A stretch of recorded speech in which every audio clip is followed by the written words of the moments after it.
Jimmy Akin's Mysterious World is brought to you by the Star Quest Production Network and is made possible by our many generous patrons. If you'd like to support the podcast, please visit sqpn.com/give. You're listening to episode 343 of Jimmy Akin's Mysterious World, where we look at mysteries from the twin perspectives of faith and reason. In this episode, we're talking about The Man from Taured. I'm Dom Bettinelli, and joining me today is Jimmy Akin. Hey, Jimmy. Howdy, Dom. In the 1950s, a man arrived at an airport in Japan. He proceeded through customs, but a problem emerged. When he presented his passport, officials were startled to see that it said he came from a country called Taured. They'd never heard of Taured, and neither had anyone else. They took the man into custody, but he vanished. Who was the man from Taured? Where did he say Taured was? And could he have come from a parallel world where Taured was an actual country? That's what we'll be talking about on this episode of Jimmy Akin's Mysterious World. So, Jimmy, where does our mystery begin today? Well, it begins in Japan, and specifically it begins at Haneda Airport. Today, Haneda Airport is one of two major airports in the greater Tokyo area. The other, Narita International Airport, opened in 1978, so it wasn't there in 1954, but Haneda Airport was. This was just 9 years after Japan surrendered at the end of World War II. And by the way, there's a really fascinating story about that, which we covered previously on Mysterious World. So you can check out episode 113 at mysterious.fm/113 if you want to hear all about the desperate coup in Japan at the end of World War II. But today's story is 9 years into peacetime. And so one day in July of 1954, a plane arrives at Haneda Airport in Tokyo, and a man gets off. He's described as Caucasian and having a beard, which was less common in 1954 than it would be today. In some versions of the story, you'll hear the man's name is given as Janansfer Berhadrik, though in most versions his name is not given. The man goes to the customs area, and it's here that a problem emerges. He presents his passport, and it lists him as being a citizen of a country called Taured, Taured. That's significant because the customs officials had never heard of a country called Taured, and when they asked him where it was, he said it was in Europe. But they've never heard of a European country called Taured, so they show him a map and ask him to point to it. Without hesitating, he points to a small spot on the border between France and Spain. The spot he points to is where the Principality of Andorra is located. And Andorra is a really interesting place. Today, the population of Andorra is around 80,000 people. The modern principality goes back to the year 1278, and the local language is Catalan. Andorra is also unique in that it has two rulers who were known as co-princes in an arrangement known as a diarchy or rule by two. Today, the first co-prince is whoever is the head of state in France. So that's the French president, who's currently Emmanuel Macron. And the second co-prince is the Bishop of Urgel, Urgel being a location in Spain. Currently, this co-prince is Archbishop Juan Enrique Vives y Sicilia, though he's about to retire, and he's scheduled to be replaced by Bishop Josef Luis Serrano Pentinat.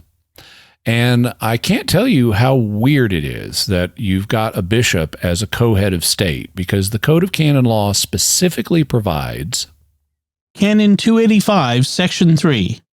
Clerics are forbidden to assume public offices which entail a participation in the exercise of civil power. So ordinarily, no way a bishop is going to be allowed to be a head of state. But because of this weird historical situation going back 800 years, that's what happens in Andorra. And because of the unique situation of having a French co-prince and a Spanish co-prince, the Andorrans had a really interesting way of compensating their rulers, at least until 1993 when they adopted their current constitution. Before that, they would pay the French co-prince in odd-numbered years. So that would be like 1981, 1983, 1985, and so on. and they'd pay him the equivalent of $460, which is equivalent to about $1,000 today after all the inflation the governments have caused. Then, in the even-numbered years, they'd pay the Spanish co-prince, so that would be like 1982, 1984, 1986, and so on. And they'd pay the Bishop of Urgel $12, or about $27 today. But they'd also pay him 6 hams, 6 cheeses, and 6 live chickens. Unfortunately, after the Constitution, they discontinued that tradition, but I think it's an awesome Andorran tradition. Back at Haneda Airport, the traveler was shocked when he pointed at the map and saw Andorra on it. He'd never heard of Andorra, and he didn't know why Taured wasn't there. He said Taured went back 1,000 years. The guy also shows them that he's been cleared through other international airports, and he's even visited Tokyo before. He's got stamps on his passport showing that. He has currency from several different nations on him, and his passport has been stamped multiple times by the countries on his journeys, including his previous visits to Japan. Still, without this guy having a valid passport to present this time, the Japanese officials can't just clear him and cut him loose. So until they can investigate the matter further, they take him to a hotel in Tokyo, and they put him in a room with a couple of guards posted outside the door while they investigate. And they do have some stuff to investigate. The traveler said that he was here in Tokyo for a business trip. He works for a particular company that does business here, and he's got a bunch of documents that support that. And he's got a reservation at a hotel in the city.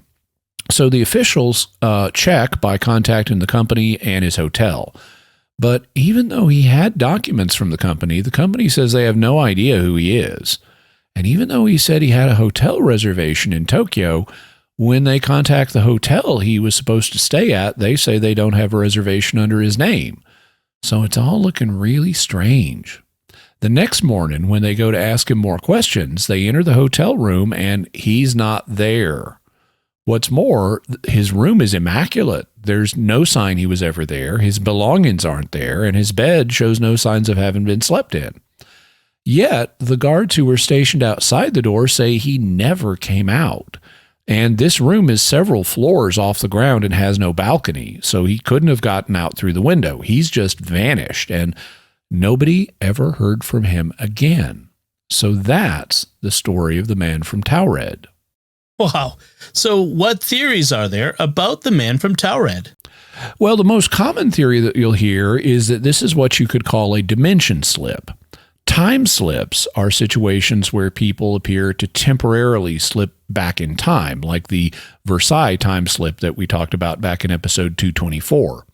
So if there are parallel universes or dimensions, maybe there are also dimension slips where people temporarily slip into a parallel world and then slip back. So maybe the man from Taured came from a world where instead of Andorra, that territory is called Taured. And then he slipped back to where he came from along with all of his belongings. Another theory that you'll hear is that the incident involved time travel. Perhaps the man was from another time when Taured did or will exist, and that he then had a time slip to 1954. Both of those are exotic possibilities, but are there purely normal explanations that could apply here? Yeah, there's several. One is that this is all just an urban legend and nothing like this ever really happened. Another is that perhaps this guy was some kind of spy or criminal or hoaxer or mentally ill person who was traveling with false documents. And then there's the possibility that something in the middle is true, that something like this did happen, but it's been distorted in the retelling. The question, of course, is which of these theories is actually true. Before we get to our faith and reason perspectives, we'd like to take a moment to thank our patrons who make this show possible, including Molly N., James K., Kimberly M., Aaron L., and Joseph W. Their generous donations at sqpn.com/give make it possible for us to continue Jimmy Akin's Mysterious World and all the shows at StarQuest.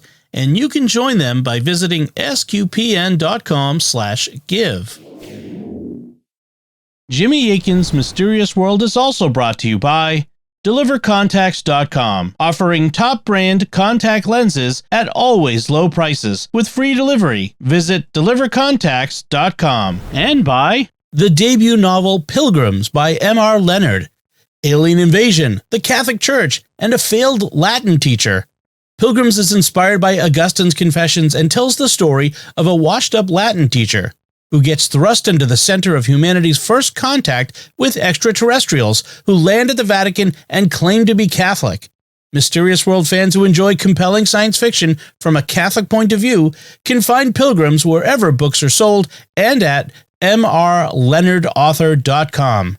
And for those who enjoy audiobooks, Pilgrims is also available as a full multicast production.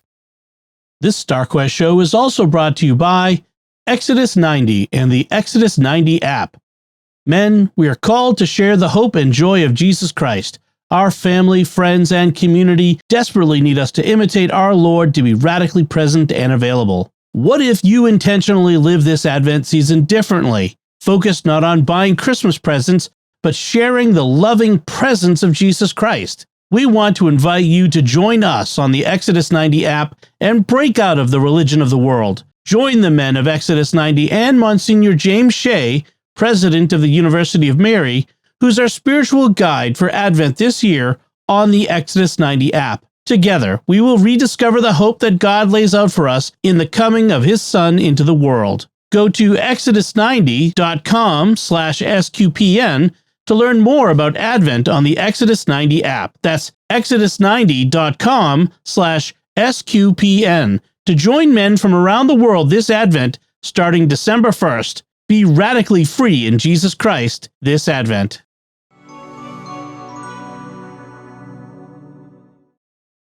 So, Jimmy, what can we say about the man from Taured from the faith perspective?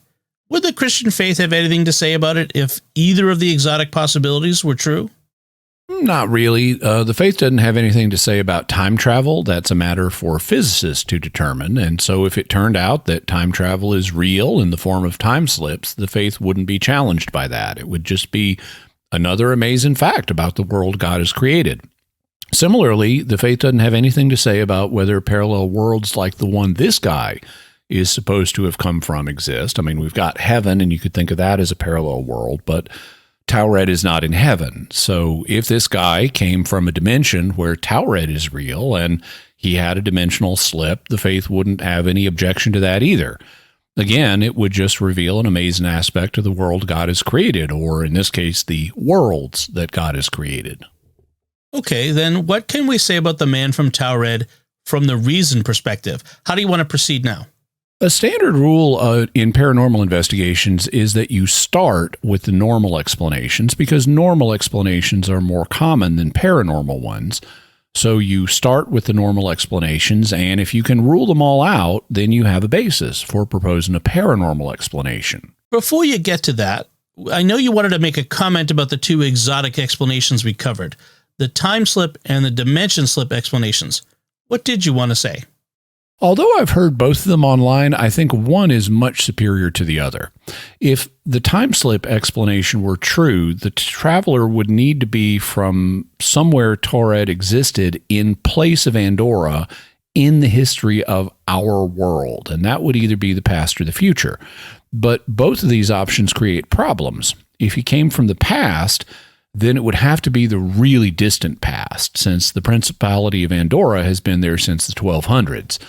And it actually existed before that. It just wasn't organized as the modern principality. So he would have to be from way far back in the past.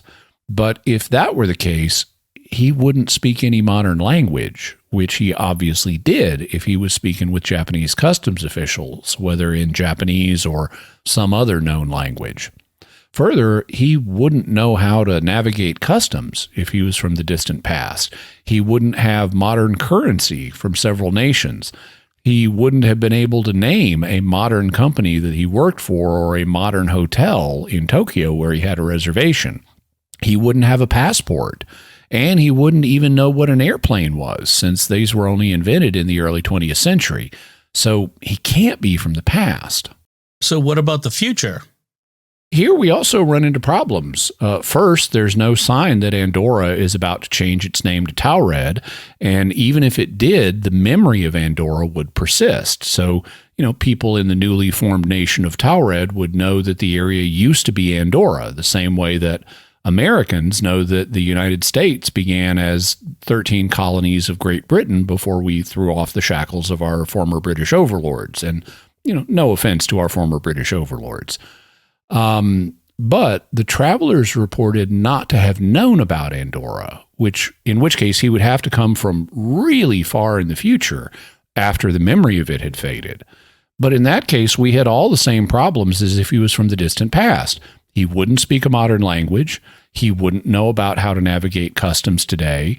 He wouldn't have currency from several modern nations. He wouldn't be able to name a modern company he worked for or a modern hotel where he had a reservation.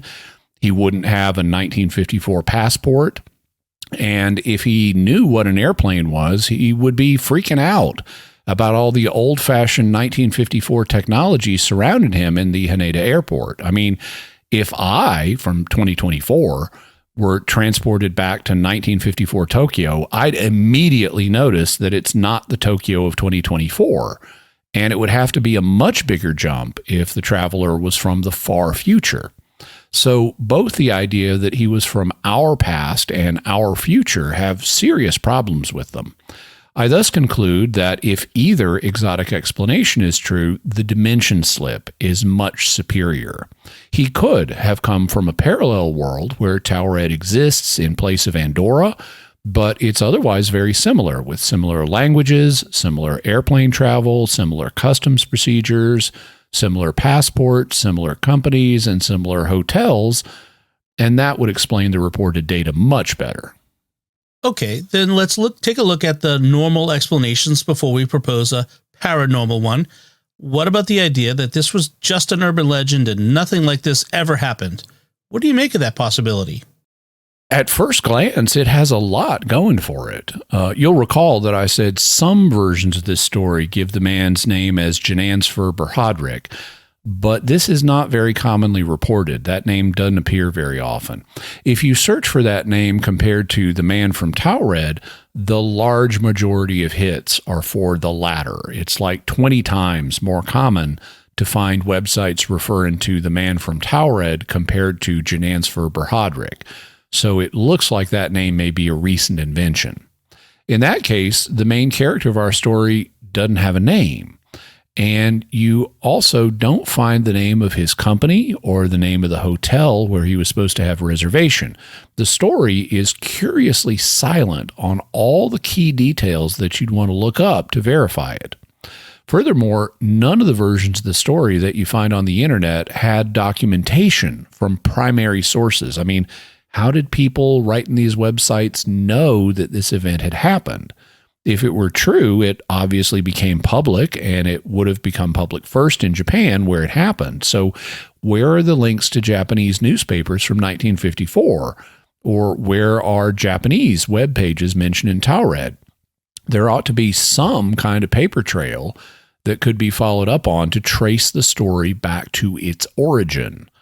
So all this was pointing in the direction of an urban legend, a really amazing story that curiously doesn't have any specifics that can be checked, and without a paper trail leading back to a good source. So at first glance, it looked like just an internet urban legend that different videos and websites were picking up from each other and then repeating.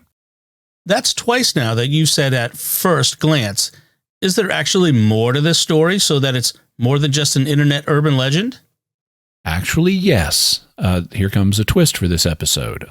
Now, I've known about this story for years, since the beginning of Mysterious World 6 years ago, and if you'd pressed me for an explanation in that time, I would have had to guess that it was an urban legend. But a great deal of new light has been shed on the man from Taured case in just the last few years. Starting in 2019 or 2020 or so, a group of Reddit users began to make a lot of progress, and we'll have a link to a Reddit thread that pulls that information together, as well as a Snopes article summarizing it. But it turns out there is a historical basis for this case. So what did they find out? Well, they discovered several accounts in actual print resources that looked like they could have been the basis for this story. For example, they found a newspaper story in the British Columbia paper The Province from August 15th, 1960. The article was titled Man with His Own Country, which I guess is a play on Man Without a Country, and it said, Everyone who has run into officialdom to his cost and wondered at the ridiculous questions asked of tourists will have sympathy for a man sonorously named John Allen Kuchar Zegrus. Mr. Zegrus wanted to travel around the world. To impress officials, he invented a nation, a capital, a people, and a language. All these he recorded on a passport, which he made himself. Victims of bureaucracy all over the universe will be delighted to hear that he was wonderfully received everywhere. Well, almost everywhere. John claimed to be a naturalized Ethiopian and an intelligence agent for Colonel Nasser. The passport was stamped as issued at Tamanrasset, the capital of Taured, south of the Sahara. Any places so romantically named ought to exist, but they don't. John Allen Kuchar Zegrus invented them. Armed with this wonderful document, Mr. Zegrus traveled royally through the Middle East, accepting homage as he went. And if there were any doubters, they were invited to read a kind of proclamation beneath the national Taured stamp. It read, Rich Ubaya, Oktra, Negusi, Habesi, Trawap, Turapa. That was the clincher, but didn't mean anything in any language. The gallant gesture for the individualist, unfortunately, ended with the Japanese in Tokyo. They began looking at maps. John Allen is in court, a martyr to Japanese thoroughness. His action takes precedence, we think, over the American citizen who flew his own plane round the world wearing his own uniform, receiving homage from all and sundry. But the more we ponder on Mr. Zegrus, the more we wish there really were a capital called Tamanrasset, in the delectable country of Taured, south of Sahara, with a language like the one Zegrus invented. All its citizens would be blessed with John Allen's sterling attitude towards collectors of useless information. So here we have a guy getting caught in Japan with a fake passport from a fake country. The country is said to be in a different place, Africa rather than Europe, but the name is almost identical. Taured is spelled T-A-U-R-E-D, while Taured is spelled T-U-A-R-E-D. They're identical, except that the A and the U have been transposed. So, guy in Japan gets caught with a fake passport from a country named Taured or Taured. That is almost certainly the same guy. So we have a real-life basis for the man from Taured story. And we finally have a name for him, John Allen Kuchar Zegrus, which gives us a hook for doing further research. Before we get to that, let's talk a little more about what the newspaper reported. Not all of our listeners may be familiar with some of the references. Can you walk us through it a bit further? Sure. Zegrus claimed to be a naturalized Ethiopian. Ethiopia is a country in Eastern Africa. We've mentioned it in our Lost Scriptures episodes on Jubilees and First Enoch, since these books are considered canonical in the Ethiopian Orthodox Church. But if Zegrus was a naturalized Ethiopian, that would mean he held citizenship in Ethiopia, even though he wasn't from there. And that would explain why he was white, even though people who are from Ethiopia are usually black. The newspaper also claimed that he was an intelligence agent for Colonel Nasser. That would be a reference to Gamal Abdel Nasser. In 1960, when the article came out, Nasser was the president of Egypt. But he had previously been in the Egyptian military where he held the rank of lieutenant colonel, so he was called Colonel Nasser. And even though they have Sudan between them, Egypt is close to Ethiopia. So the idea is that Zegrus was a naturalized citizen of Ethiopia, but he was doing intelligence work for the Egyptian president. Is that plausible? He did have a fake passport, and spies carry those a lot. Yeah, but if you're doing intelligence work, the agency you work for will give you a fake passport that isn't obviously fake. Intelligence agencies have skilled document forgers that will produce high-quality fake passports. What they give you will look real, and it won't scream that it's not real by saying it's from a country that doesn't exist. I mean, for example, American spies might have fake passports saying they're from Australia, if they can fake an Australian accent, but they're not going to have fake passports saying they come from the merry old land of Oz. So the fact Zegrus had a passport from a non-existent country is a huge sign that he was not really working for an intelligence agency, which is a fact that's going to come back into our story, so remember it. But even though Taured didn't exist as a country, that's not to say there was no basis for it. The province said that the passport itself had been issued at Tamanrasset, the capital of Taured, south of the Sahara. And here's the thing.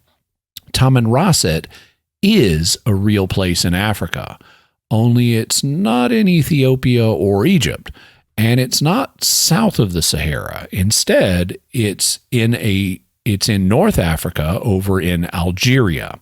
It's in the Hagar Mountains, which are surrounded by the Sahara.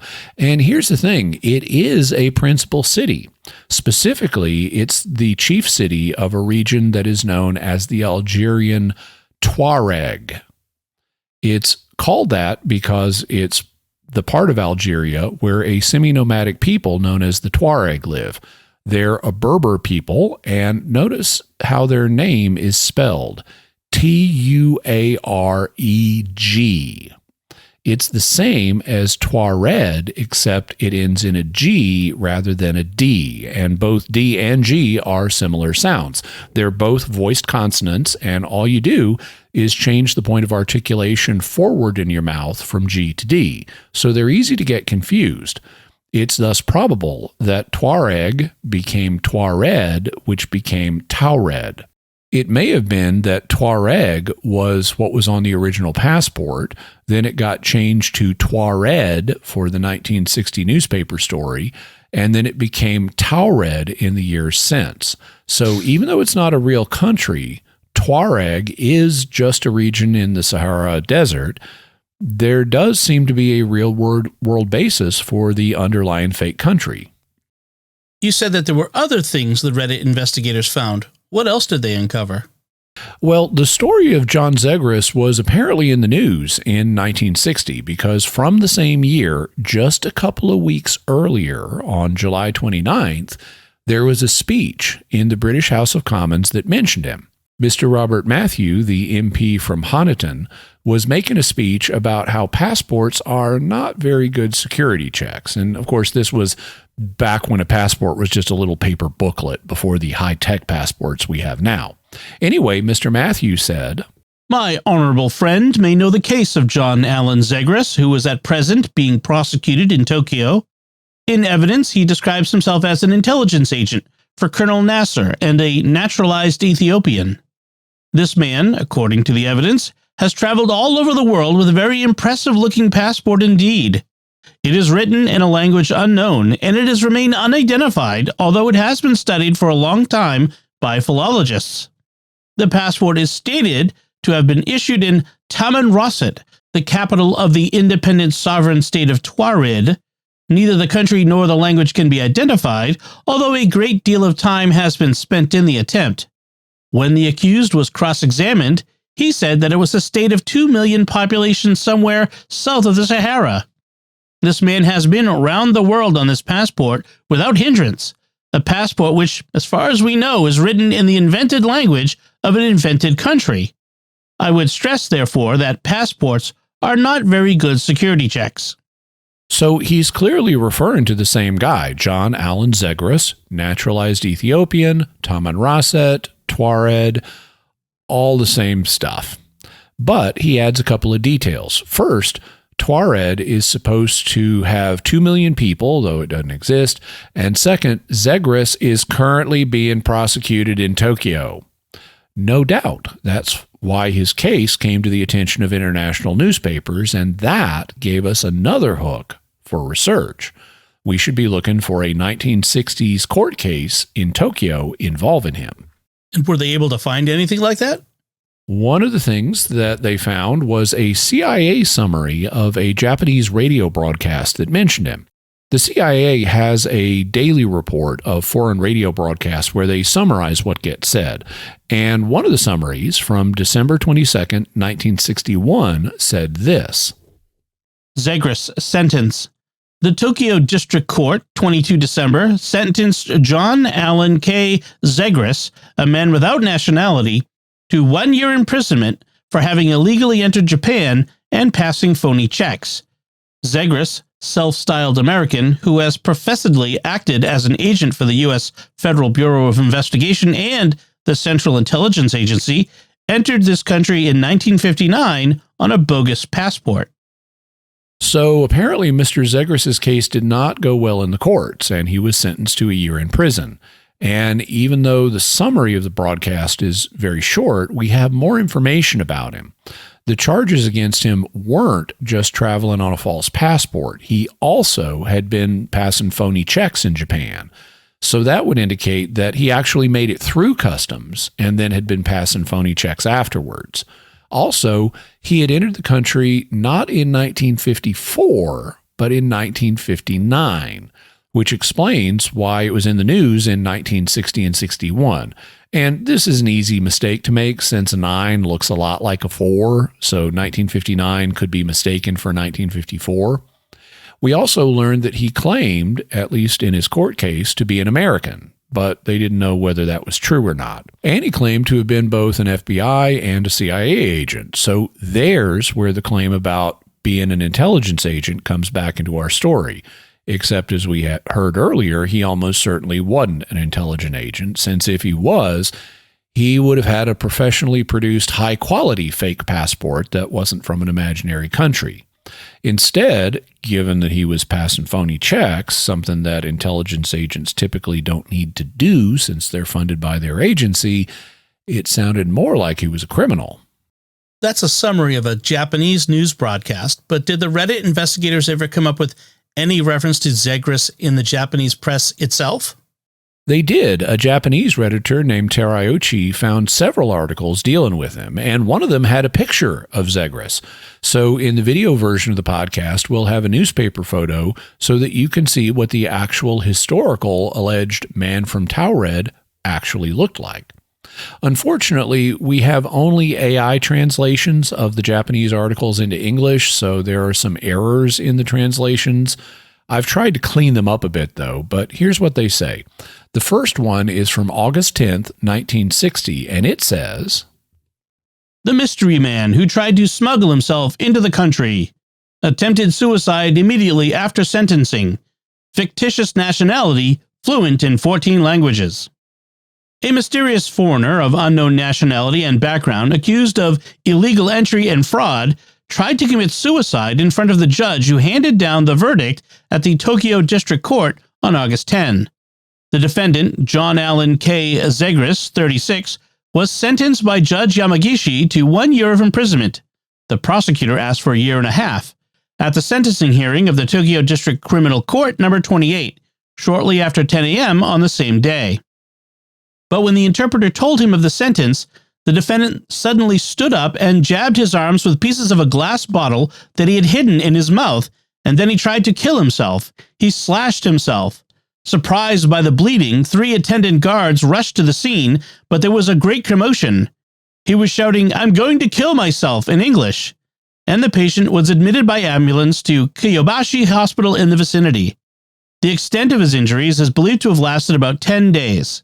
Zegrus and his Korean wife entered Haneda Airport with a forged passport from Taipei on October 24 last year, and in December of the same year, he stole about 200,000 yen and $140 in traveler's checks from the Tokyo branch of the Chase Manhattan Bank, and another 100,000 yen from the Tokyo branch of the Bank of Korea.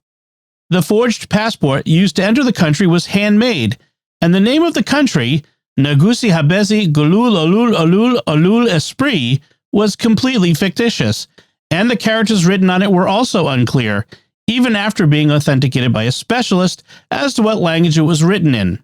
The defendant spoke 14 languages, and in response to the investigation, he stated that he had come to Japan on orders from an Arab-related agency and was working for a U.S. intelligence agency, but there was no such fact. and the district prosecutor, troubled by the fact that the nationality of the defendant was unknown, prosecuted the case. The identity of the riddle was not revealed at the trial, and the English newspaper reported that he was a mystery man.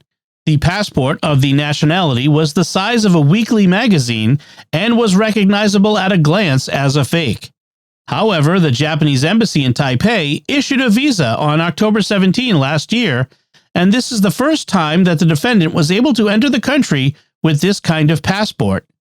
In addition, the defendant's wife, 30, also entered the country with the same passport and was repatriated to South Korea with her own passport. Okay, so Zegrus was reported to be 36 years old, which means he would have been born around 1923, and his South Korean wife was 30, so she would have been born around 1929. She was repatriated to South Korea, but Zegrus was sentenced to a year in prison in Japan. When the translator told him the sentence, Zegrus pulled out some glass he had hidden in his mouth from a broken bottle, and he slashed his arms, yelling in English that he was going to kill himself. He managed to do enough damage that it would take 10 days to heal. That's something confirmed in another CIA news summary that the Redditors found.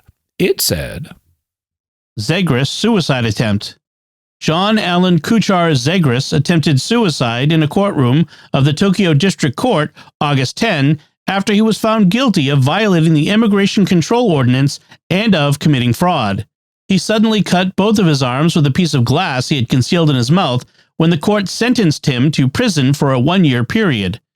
Doctors said the cuts would require 10 days to heal completely. The Japanese article also indicates he stole about 300,000 yen from 2 banks. That would be worth about $833 in 1959 or about $9,000 today.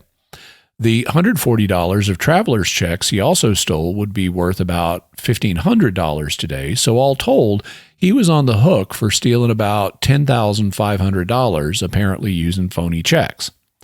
He claimed to speak 14 languages, and maybe he did, maybe he demonstrated that for them. He also claimed to have been sent to Japan on orders from an Arab-related agency. Well, since they speak Arabic in Egypt, that's probably a reference to his claimed work for Colonel Nasser, but he also claimed to work for the FBI and the CIA. What's really strange is that the name of the country on the passport, which they say was obviously fake, is totally different. Here, the name is given as Negusi Habesi Rulululul Esprit. But this sounds like what the Canadian newspaper reported was written under the stamp of the passport, which was Rich Ubwai Ochtra Negusi Habesi Trap Tuarpa. Notice that in both cases we have the words Negusi followed by Habisi. So this was probably something that was written on the passport, even if the press accounts of it are garbled. In any event, the Japanese papers didn't refer to him as the man from Taured or Taured, so that's why this went undiscovered until we had the name John Zegrus. You said the Japanese Redditor found more than one article on him. What was the next? It came out on April 27th, 1961, and it said, Phantom Foreigner is again a challenge. Zegrus of Negusi Habesi country. You may remember the name of John Allen K. Zegrus, 33, the unidentified foreigner who claimed to be from a nationality of Negusi Habesi, a nationality you've never heard of, and his attempted suicide in the courtroom of the Tokyo District Court, embarrassing the authorities to no end. This time, however, Zegrus has come up with an unprecedentedly difficult legal issue on appeal to the Tokyo District Court, and is once again troubling those involved.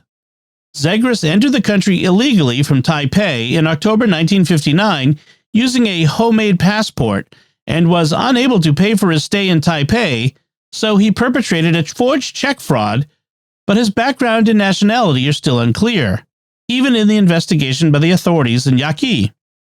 He still insists that the country Negusi Habesi is real. The Tokyo District Court sentenced him to 1 year in prison last August without knowing the truth. As it was, there was no problem with the appeal, but at the time of the sentence, Zegrus attempted suicide by cutting both wrists with glass, and the sentencing ended in the middle of the sentence. Appeal from the suspension of judgment. This caused Zegrus to appeal. Although the rules of criminal procedure state that the declaration of judgment shall be accompanied by the main text and reasons, the defendant claimed that a judgment that was not read out in full was invalid. Of course, this kind of suspension of judgment is unprecedented. On October 26, Judge Shimamura of the Tokyo High Court called for the testimony of Tokyo District Public Prosecutor Tamura, who was present at the handing down of the verdict in this matter. The prosecutor testified that after the defendant left the courtroom, the presiding judge said that he had read out all the remaining reasons for the case, or that the clerks who took the stand read out only part of the reasons in front of the defendant. The High Court's decision to set a precedent. So what does that mean? Even if the prosecutor is right, the question arises as to whether the reading in the courtroom where there is no defendant or clerk is really valid. It will be a new precedent for the High Court to decide, of course, but even so, Zegrus is a man who has often eaten people. I'm pretty sure that eaten people is a mistranslation, but the gist of the story is clear. When Zegrus tried to kill himself in court, the judge allegedly stopped reading the sentence and either didn't finish it at all or didn't finish it until Zegrus and the needed personnel were no longer in the room. So this created an uncertain legal situation where it wasn't clear that proper court procedure had been followed.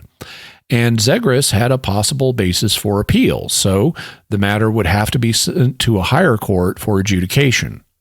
The next story the Redditor found was from July 26, 1961, and it said, Mistake at first trial and retrial.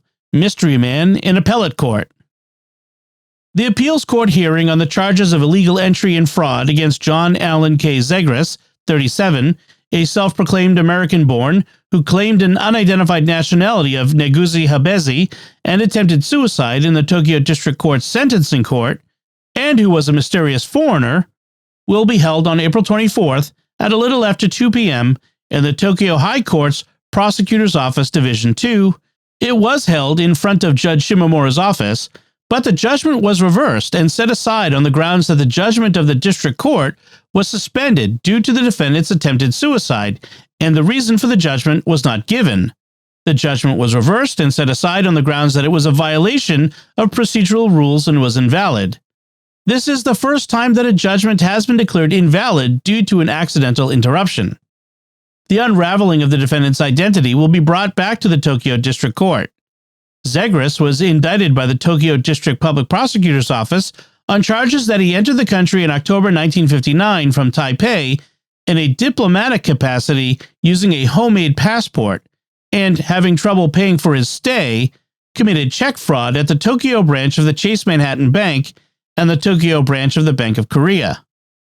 While his nationality was unknown, the Tokyo District Court Judge Yamagishi sentenced the defendant to 1 year in prison on August 10th last year. But during his sentencing, the defendant was rushed to the hospital with both arms cut by glass, arguing that the sentence handed down without recitation of the reasons is invalid, and the case was brought to the appeals court. So Mr. Zegrus was successful in having his initial sentence set aside. But then we come to the final story that the Redditor found, which is from December 22nd, 1961, corresponding with one of the CIA notices, and it said, Mystery man sentenced to 1 year in prison. At 11 a.m. on April 22nd, Judge Kumagai of the Tokyo District Court, speaking to the remanded hearing of John A. K. Zegrus, 37, a self-proclaimed American, born and raised in the U.S., who tried to kill himself in front of the judge immediately after being told of his guilty verdict, the motion to have the verdict invalidated because he was not given the reason for the verdict was granted, and the case was remanded to the court. He was sentenced to 1 year in prison for immigration and fraud. The prosecutor originally asked for him to be sentenced to 1 year and 6 months. Zegrus entered the country with a forged passport from Taipei with his Korean wife in October of the year before last. And later that year, having trouble paying for his stay, he exploited the Tokyo branch of Chase Manhattan Bank for about 200,000 yen in forged checks and about $140 in traveler's checks, among other things. The country he called his own, Neguzi Habezi, did not exist. and when his identity was not finally revealed at the trial, he was known as the Mystery Man.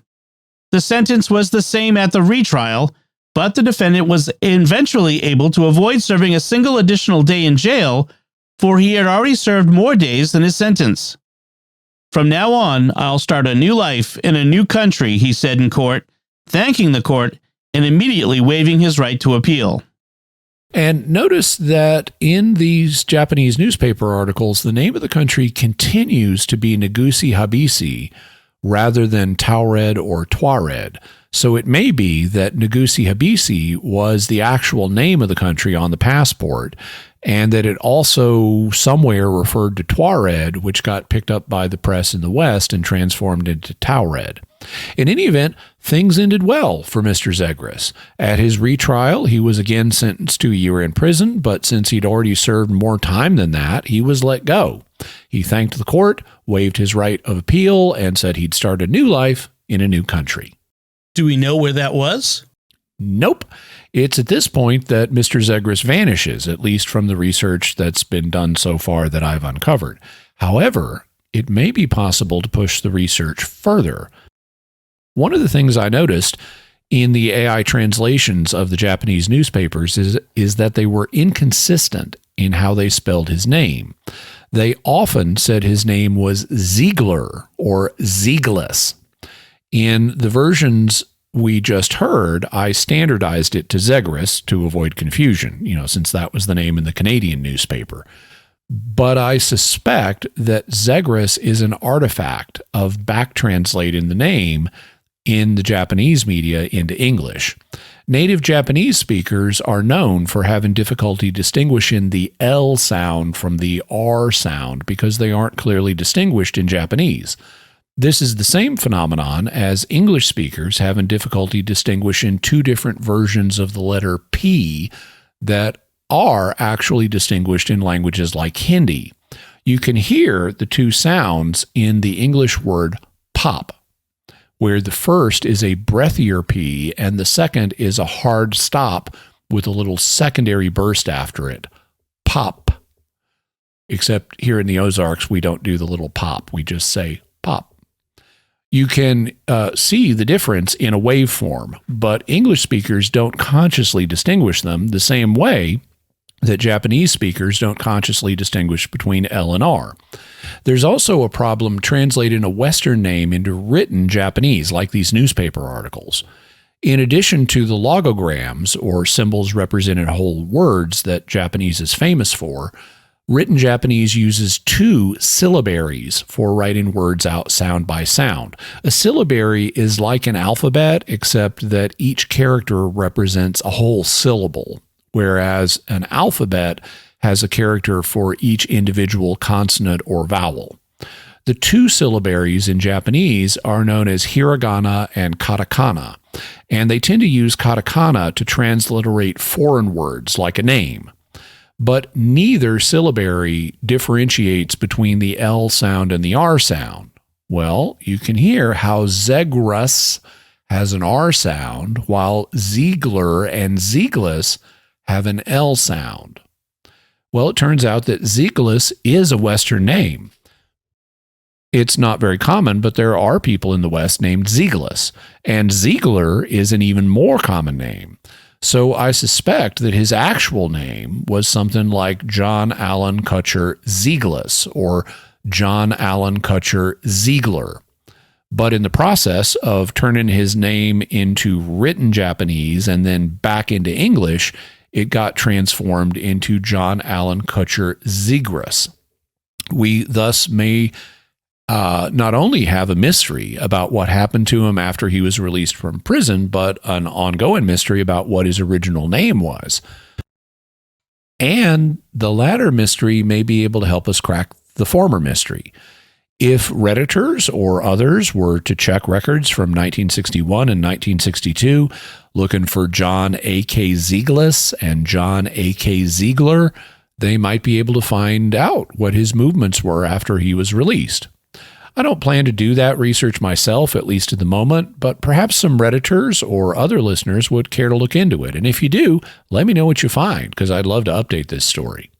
There are quite a number of possible leads here, including a number of variants on a pretty unusual name, which makes it easier to find, with a guy born between 1922 and 1924, possibly in the United States, given his claim to be born and raised in America. And since he had a South Korean wife, he may have served as a soldier in the Korean War between 1950 and 1953.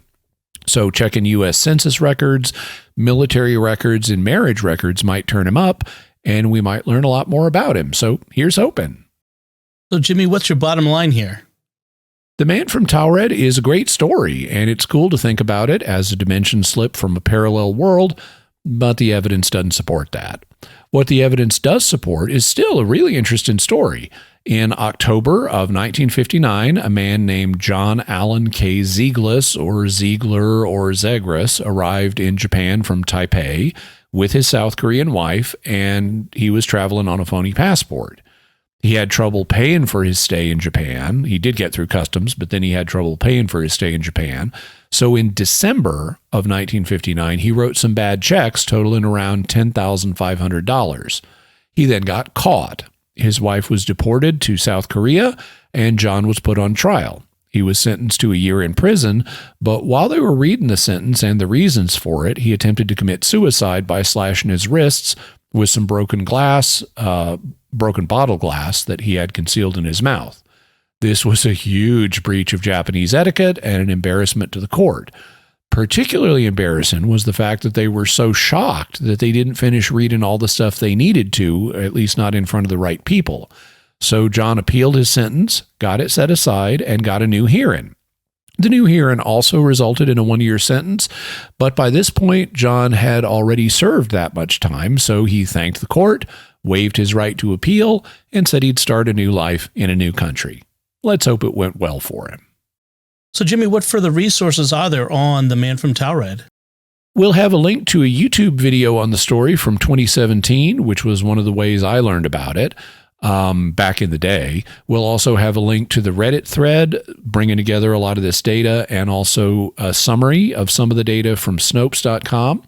We'll have a link to the August 15th, 1960 newspaper story in the province, and also the July 29th, 1960 speech in the House of Commons, as well as a Reddit thread from the Japanese Redditor who found the newspaper articles in Japanese. Also, we'll have a link to the 1961 CIA radio summary and the 1960 CIA radio summary. Excellent. And now it's time to hear from you. What are your theories about the Man from Taured?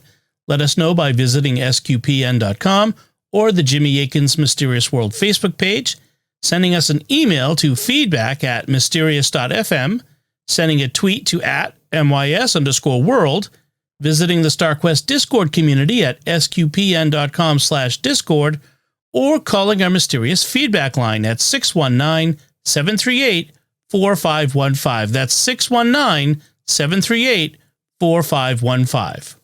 And I want to say a special word of thanks to Oasis Studio 7 for the video and animation work in this episode. You can check it out at my YouTube page, youtube.com/Jimmy Akin, where I'm trying to grow my channel up to 100,000, which is a special threshold for all YouTubers. They even give you a special award when you hit that level. So I'm trying to make it, and you can help me by liking the video, commenting on it, subscribing, and when you subscribe, be sure and hit the bell notification so you always get notified whenever I have a new video. So, Jimmy, what's our next episode going to be about? Next week is the Friday after Christmas, so we're going to be doing our annual Christmas episode of Weird Questions. We'll be considering things like time travel, inserting yourself into the Bible with time travel, Adam and Eve and belly buttons, Lost Letters of St. Paul, my own most wanted books of world history, Highlander, and more. Very good. You can follow Jimmy Akin's Mysterious World in Apple Podcasts, Spotify, TuneIn, your favorite podcast app, or at Jimmy's YouTube channel, as he mentioned, where you should definitely hit that bell to get notifications. Get your very own Mysterious World t-shirt, mug, and more in our merchandise shop at sqpn.com/merch. You'll find links to Jimmy's resources from our discussion on our show notes at mysterious.fm/343. And remember, to help us continue to produce the podcast, please visit sqpn.com/give. Jimmy Akin's Mysterious World is also brought to you in part by The Grady Group, a Catholic company bringing financial clarity to their clients across the United States, using safe money options to produce reasonable rates of return for their clients. Learn more at GradyGroupInc.com. And by Rosary Army, featuring award-winning Catholic podcasts, rosary resources, videos, and the School of Mary online community, prayer, and learning platform. Learn how to make them, pray them, and give them away while growing in your faith at rosaryarmy.com and schoolofmary.com. Join a once-in-a-lifetime opportunity to go on pilgrimage to the mysterious shrines and sites of Italy in the Jubilee year 2025 with Jimmy Akin and me, Dom Bettinelli. Go with us on a 12-day, all-inclusive tour that gives you incredible access to Jimmy's insights in Rome, Assisi, Orvieto, Monte Cassino, San Giovanni Rotondo, the Grotto of St. Michael, and more. We're also planning special activities like recording on location for future episodes of Mysterious World, and an in-person Weird Questions episode just for pilgrims. Space is limited and filling up, so be sure to find out more. Visit mysterious.fm/Italy 2025 to reserve your spot today. That's mysterious.fm/Italy 2025. Until next time, Jimmy Akin, thank you for exploring with us our mysterious world. Thanks, Tom. And once again, I'm Dom Bettinelli. Thank you for listening to Jimmy Akin's Mysterious World on StarQuest.